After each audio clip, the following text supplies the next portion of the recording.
Hi traders. Welcome to trader chat. இன்னைக்கு market அப்டேட்ல ஏகப்பட்ட பாசிட்டிவ் அப்டேட்ஸோட தான் வந்திருக்கேன். இன்னைக்கு ஓரளவுக்கு நிறையவே பாசிட்டிவ் நியூஸஸ், மார்க்கெட்டுமே ஓரளவுக்கு பாசிட்டிவா தான் க்ளோஸ் ஆயிருக்கு. உங்க எல்லாத்துக்குமே தெரிஞ்சிருக்கும்.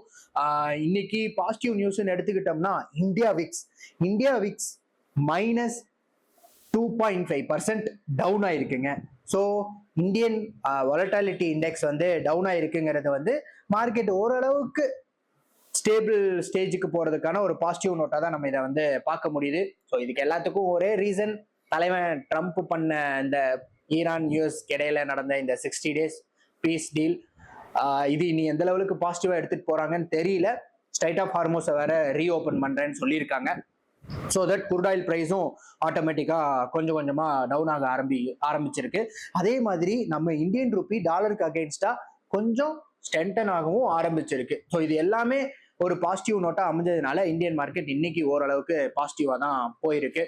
ஆல்மோஸ்ட் வந்து நிஃப்டி எடுத்துக்கிட்டோம்னா 1.3% அப் ட்ரெண்ட் ஆயிருக்கு. பேங்க் நிஃப்டி 0.6% வந்து அப் ட்ரெண்ட் ஆயிருக்கு.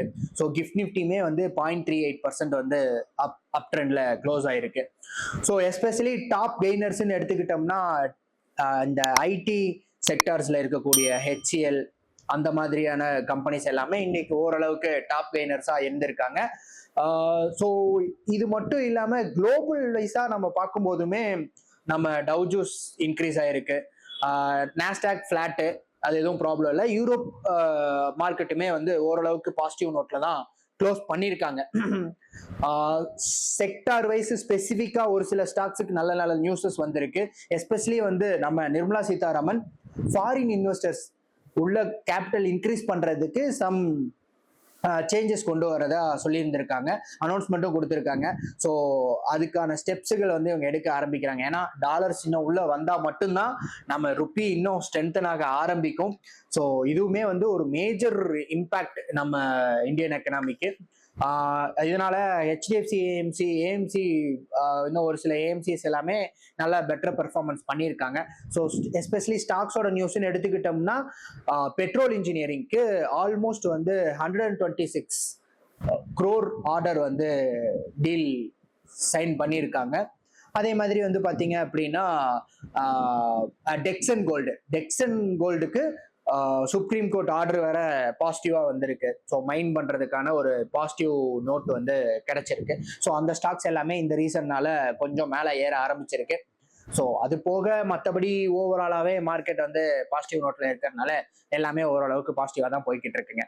இந்த டீல்ல ஏதாவது ஒரு ப்ராப்ளம் வராம இருந்தா சரி, நல்லபடியா பாசிட்டிவா முடிச்சு கொடுத்தாருன்னா மார்க்கெட் அங்க இருந்து அப் ட்ரெண்ட் ஆக சான்சஸ் இருக்கு. If in case market down trend ஆக ஆரம்பிக்கிறதுக்கும் சான்சஸ் இருக்கு. ஏன்னா இது இன்னும் பர்மனன்ட் சொல்யூஷன் கிடைக்கல வார் ஸ்டாப் ஆகிறதுக்கு.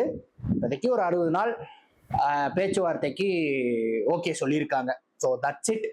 இன்னைக்கு தேதிக்கு ஆல்மோஸ்ட் நான் வந்து மார்க்கெட்டை இம்பார்ட்டன்ட் நியூஸ் எல்லாமே அப்டேட் பண்ணியிருக்கேன்னு நினைக்கிறேன். இன்னும் நிறைய இன்ஃபர்மேஷன்ஸ் நான் ஷேர் பண்ணணும்னு நான் உங்களுக்கு ரொம்ப ஆசைப்படுறேன். நெக்ஸ்ட் வீடியோல இன்னும் புது அப்டேட்ஸோட நான் வந்து உங்களை மீட் பண்றேன். அன்டில் தென் பாய். மறக்காம சப்ஸ்கிரைப் பண்ணிக்கோங்க. அப்பதான் அடுத்தடுத்து இன்ட்ரெஸ்டிங்கான அப்டேட்ஸ் உங்களுக்கு வந்து சேரும். மார்க்கெட்டுக்குள்ள போறதுக்கு முன்னாடி நம்ம நியூஸஸ் எல்லாத்தையும் ஓரளவுக்கு கோத்ரூ பண்ணிட்டு நீங்க உள்ள என்டர் ஆகிற மாதிரி நான் நெக்ஸ்ட் வீடியோஸ்ல வந்து ப்ரெசென்ட் பண்றேன். தேங்க்யூ.